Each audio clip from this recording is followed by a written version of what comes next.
Hi folks, David Waring here again with InformedTrades.com.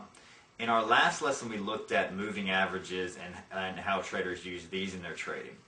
In today's lesson we're going to look at an indicator which is based on moving averages, which is known as the moving average convergence divergence. So let's get started. Okay, so one of the advantages of using the MACD indicator instead of the moving averages is that the MACD gives you an indication not only of what's happening with trends in the market, but also what's happening with momentum. So you get an addition to the picture there that this indicator paints for you. The indicator is constructed by taking a 12-period exponential moving average of a financial instrument and subtracting its 26-period exponential moving average. The resulting line is then plotted below the price chart and fluctuates above and below a center line which is placed at value 0. A 9-period exponential moving average of that MACD line is normally plotted along with the line and is used as a signal of potential trading opportunities, which you're going to look at in our next lessons. So let's look at what this looks like on a chart. You can see here the MACD below the price chart, and you can see here the black line is the MACD line and the blue line is the 9-period exponential moving average of that black MACD line, which is the signal line. Okay. Now, when the MACD line is above 0, this tells the trader that the 12-period exponential moving average is trading above the 26-period exponential moving average. And when the MACD line is below 0, this tells the trader that the 12-period exponential moving average is below the 26-period exponential moving average. So at its simplest, the first thing that this is a easier way to look at a moving average crossover system. So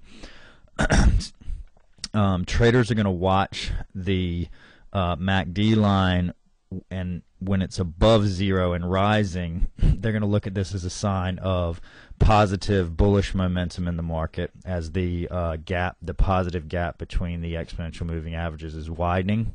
And when it's below 0 and falling, they're going to look at this as a bearish sign for the market, as this indicates that the negative gap between the two moving averages is widening. So you can see here the MACD line is above 0 and rising, and that is bullish, and you can see here it is below 0 and falling, and that is bearish. So it did play out there for us.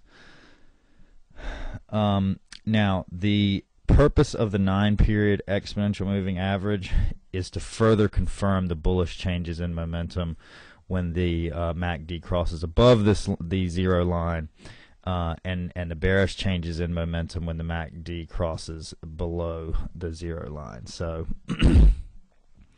you can see here the MACD crossing above the signal line is further confirmation that there's bullish momentum in the market.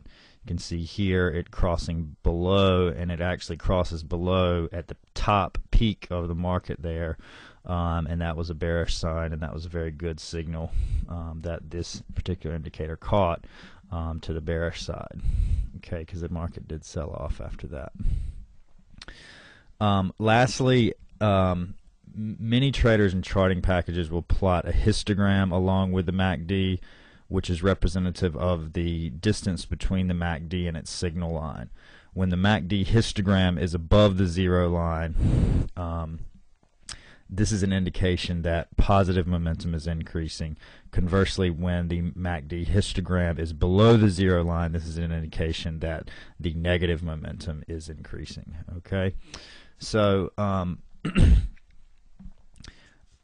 you should now have a good understanding of the different components of the MACD, and in our next lesson we're going to look at exactly how you can use some of the signals that this indicator generates in your trading, and how you can use those to actually place trades, and how you can actually use the indicator to get a feel for direction in the market and momentum in the market. So we hope to see you in that lesson. As always, if you have any questions or comments, please feel free to leave them in the comments section below, and have a great day.